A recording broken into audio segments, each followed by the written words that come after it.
हरे कृष्णा राधे राधे दोस्तों, आज हम आपको सुनाएंगे पौष माह के शुक्ल पक्ष की पुत्रदा एकादशी का महात्म्य। तो चलिए शुरू करते हैं। दोस्तों, कथा कुछ इस प्रकार है। इतनी कथा सुनने के उपरांत युधिष्ठिर कहने लगे, हे कृष्ण, अब आप दया करके पौष माह के शुक्ल पक्ष की एकादशी का महात्म्य का वर्णन कीजिए। कृष्ण भगवान बोले, हे राजन, पौष शुक्ल की पुत्रदा एकादशी का महात्म्य कुछ इस प्रकार है।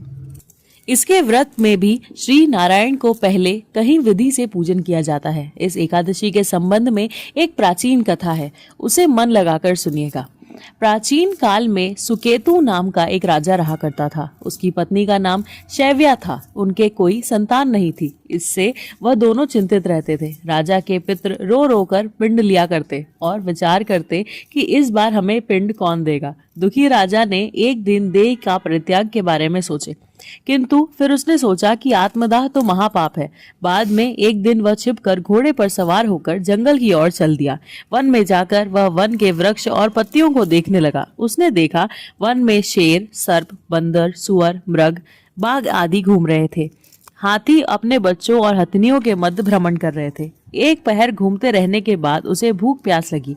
वह पानी की खोज में आगे बढ़ा तो उसको एक सरोवर दिखा। सरोवर में कमल खिले हुए थे और सारस, हंस आदि किलोल कर रहे थे।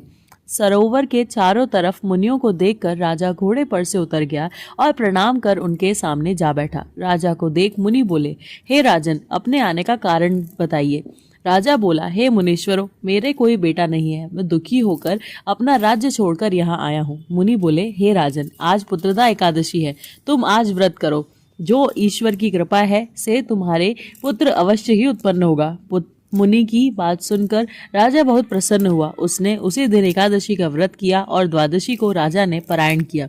मुनियों को नमस्कार करके राजा लौट आया। समयानुसार रानी के गर्भ ठहरा और 9 माह के पश्चात उसकी गर्भ से पुत्र रत्न उत्पन्न हुआ। बाद में वह राजकुमार वीर, यशस्वी और प्रजापालक बना। श्री कृष्ण बोले, हे राजन, पुत्र की प्राप्ति के लिए पुत्रदा एकादशी का व्रत जरूर करना चाहिए। दोस्तों, अगर आपको ये कथा अच्छी लगी हो और अगर आपको व्रत के बारे में अधिक जानकारी चाहिए तो कृपया हमारे चैनल को जरूर सब्सक्राइब कीजिएगा और इस वीडियो को भी लाइक और शेयर अवश्य कीजिएगा। राधे राधे।